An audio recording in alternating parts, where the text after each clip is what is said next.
Greetings, comrades. Sorry for the prolonged break in the episodes, but at one point after recording my last one, reality kicked in after, I got my arm checked and I got the results of some other medical tests, and I understood that if I want to stay away from my prolonged hospital stay and not experience a massive drop in show's quality, I had to take a medical break for a bit. Visit all the doctors, get all the pills done, and have some rest. So, sorry about that, but, I have to be a bit more fixed to keep going. But now we are back and hopefully better than before. Let's start with our usual best enemy of the show, Igor Girkin, and his look on the situation on the front lines. This time I have to give a special thank you to Twitter user @Dmitry91, an Estonian Baltic bro, Dmitry, who lives in the UK and who's taken up translating Girkin and other lesser-known sources, which, makes my life so much easier because, now I kind of don't have to spend a lot of hours translating everything myself. So, hey, thanks, Dmitry, and keep up the good work. To those of you who are new here or just need a reminder about why we are using Igor Girkin as a source so much, see, Igor Strelkov Girkin is a Russian army veteran and a former FSB officer who, played an extremely key role in the annexation of Crimea by the Russians and later in the war in Donbass as a leader of the separatist groups of various people's republics. He basically was running the whole show and he led the mercs from Russia. He was a very influential figure. He's also a war criminal, being responsible for the shootdown of Malaysia Airlines Flight 17. He's an unapologetic Russian chauvinist and an imperialist. He despises Putin and the current Russian government for being too liberal and tied up with the West. Girkin supports the recreation of a Russian empire and thinks that everything that at some point was either in the Soviet Union or Tsarist Russia should be reconquered for some abstract greatness. So, when he says something is bad, those are not like propaganda coming from pro-Ukrainian side. This is the real stuff. So, here we go. Quote. It's difficult for me right now to answer questions of what's new on the front lines. Almost everywhere on the front lines there are battles. Some are positional, elsewhere offensive, and more often than not, defensive. In general, everywhere except for Donetsk and Kharkiv, the front line is stable. Both us, he means Russians, obviously, and Ukrainians are entrenching. And this is very bad for Russia. Why? Because in a month or month and a half ago, the enemy only had mobile defense in Mykolaiv and Kryvyi Rih directions. Now they're actively building fortified positions at the front lines and in their near rears, which we will then need to be capturing for a long time and with huge losses. Just like Mariupol, Popasnya, Izium, Rubizhe and Severodonetsk. We will again need to wage fierce bloody fights for each village, every grove and every high-rise. Pay with Russian blood for every few hundred meters conquered. And there'll be none to question about it. This all happened naturally as it is always meant, which is certainly not the case. At the start of the operation, the Russian Federation armed forces actually demonstrated highly maneuverable actions, deep strategic breakthroughs for tens and even hundreds of kilometers.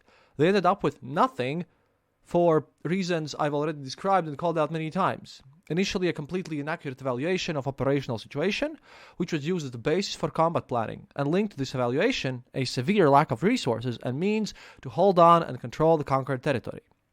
Nevertheless, despite the resulting shocking half failure, in the south, no run to the border has happened of the first stage of the operation. It appeared much more lively compared to this second concrete phase of everything than the bloody push-pull which the hostilities have become since the end of April and until now. Simply because in the first stage there was no conscious, purposeful and even famed in advance by near military experts sticking of the army into a strategic deadlock. The military decisions were courageous and aimed at achieving a decisive victory. Now, however, even the total success, which is not expected in the near future, of the second stage, at best, will lead to costly, in terms of personnel and vehicle losses, fairly small territorial gains achieving by pushing out the enemy from Donbass territory. Let's imagine for a second that in the next few weeks the enemy will be, after all, defeated through continuous frontal and flank attacks and completely pushed out of the Lugansk and Donetsk borders. And what will this achieve? Will this end the war? No, not at all. At best, it will reduce the front line, not more. Let's say the enemy suffers heavy losses. They do now, but in those weeks they will be able, thanks to continuing mobilization, to prepare new fresh reserves. Moreover, they already have these reserves. The enemy is so confident in the strategic stability of their front line, abandoning 1-2 localities in 2-3 days has no effect on this, that they continue keeping a relatively large group at the border of Transnistria and even created a new several army BTGs at the border with Belarus. And they continue forming new units and detachments both in deep rear and also in Sumy and Cherniv oblasts given up by Russian forces during the run to the border. Thus, when the weakened in heavy fights and bloody assaults troops reach the borders of LDPR, they will be met by fresh and well-equipped Ukrainian armed forces units at frontiers prepared for defense in advance. And even if those fresh units, for whatever reason, decide not to take over the initiative and begin a counteroffensive, one or more, still the Russian Federation will face a perspective of a long positional war which is nearly fatal in current conditions to our economy, social and socio-political situation. But I'll be honest, receiving quite a lot of messages from the field, from soldiers, junior and middle commanders, enough to create an approximate mosaic of the general situation on the front lines, I personally have no significant hopes that the objective of fully clearing the Donbass will be complete by at least mid-June. Moreover, I presume, with high level of probability, that it will not be completed until the very point when Ukrainian armed forces will try to overtake the strategic initiative by beginning the planned, right this moment, offensive operations. And yes, the most dangerous direction, I believe, is Kherson. That's near Crimea. That's a comment from me. That's just above the Crimean Peninsula over there in the south.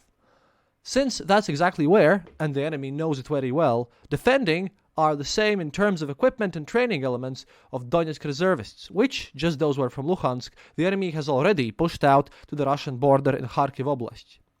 At the same time, the Donetsk militia will undoubtedly put up a fight, and the fight will be fierce, but their weaponry and equipment leave much to be desired, just like their leadership, if not less. Although I've probably said too much.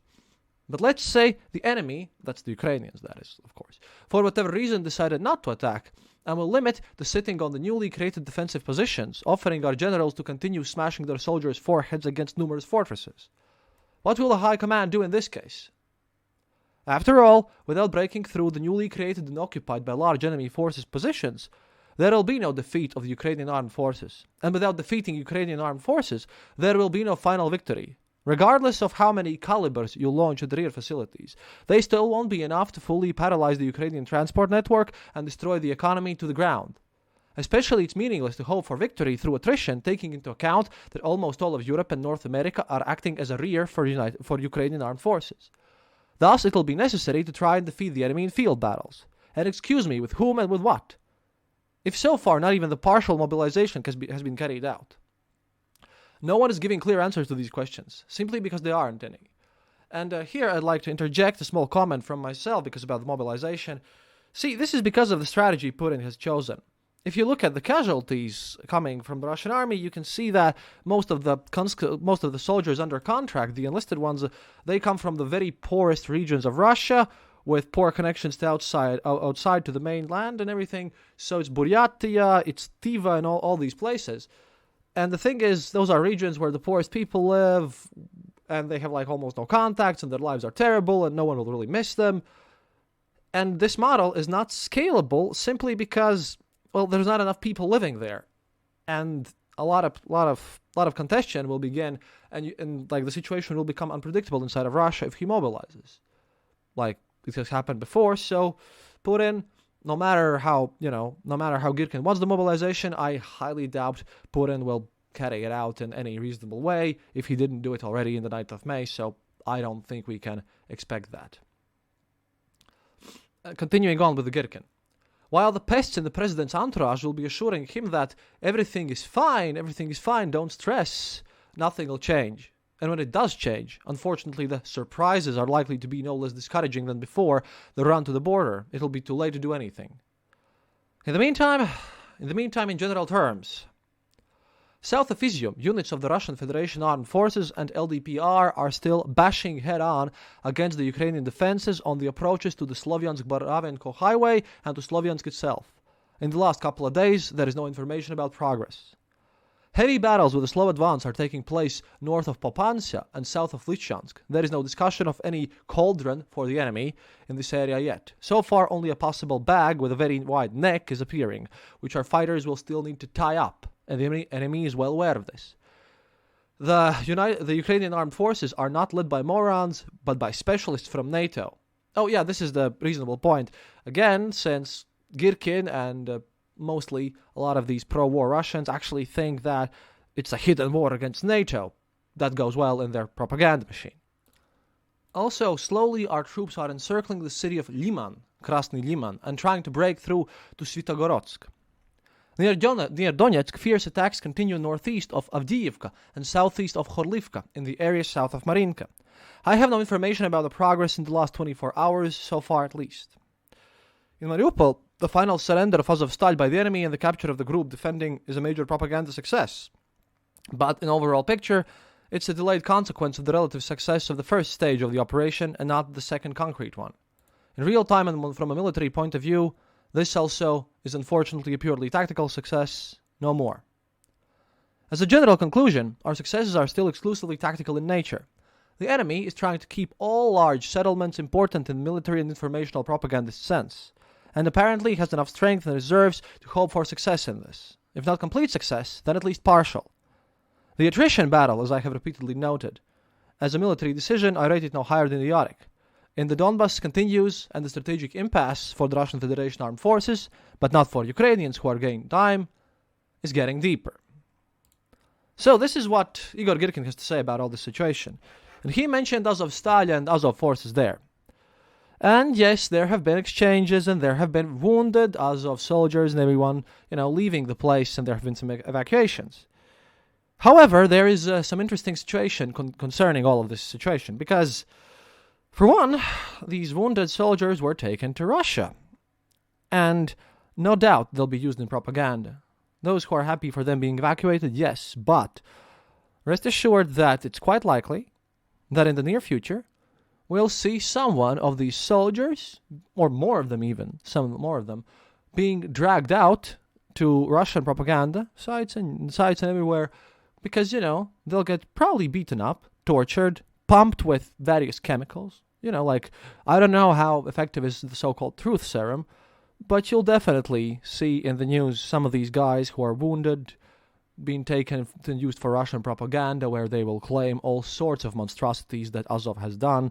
They'll, knowing how much Russia lies about everything and how their propaganda machine works, I don't know, there could be basically admittances that they've even built a whole altar for Hitler and that they actually wanted to, do all sorts of nastiness. It's going to be full-on horrible. They need someone like this. For example, right now in Sevastopol, Crimea, they have made a kind of a whole photography exhibition over there. And they now show pictures of bombed Mariupol and everything with kind of writings underneath that. And this is where evil Nazis bombed their own houses and all that nonsense. So they would like to get them somewhere out there. And I'm pretty sure that some of the, useful idiots will be grabbing this information that comes out and actually believing it. This is a popular tactic, after all, in previous years we've seen Belarusians use it and Russians use it as well. Remember how when Lukashenko captured that plane, forced it to land and then captured the opposition guy who was inside that plane. Yeah, he also made him basically talk in front of the camera and admit in being a terrorist and in being, all sorts of things. So, quite probably this will happen. We will continue, of course, watching how the whole situation unfolds, and a longer episode is prepared. Because, this channel started out as kind of a people stories thing, and, oh boy, we have found some interesting people and their interesting stories about this war, from a personal aspect. That is, being scripted now by me, and will be probably out quite soon enough. So, be aware of this, and thank you for listening. Also, if you could consider becoming our patron, please, patreon.com/theeasternborder, or just click the little money icon on our Twitter page at Eastern_border. Well, of course, follow us there as well, since, we want to reach 20,000 followers and get out some real information about the war. So, if you're listening to this and you're on Twitter, please consider following us and retweeting, because, we really would like to grow the channel a bit more. And also, thank you to everyone once again for listening and for your kind patience. Donate to Ukrainian military, and до свидания, товарищи. Remember, happiness is mandatory.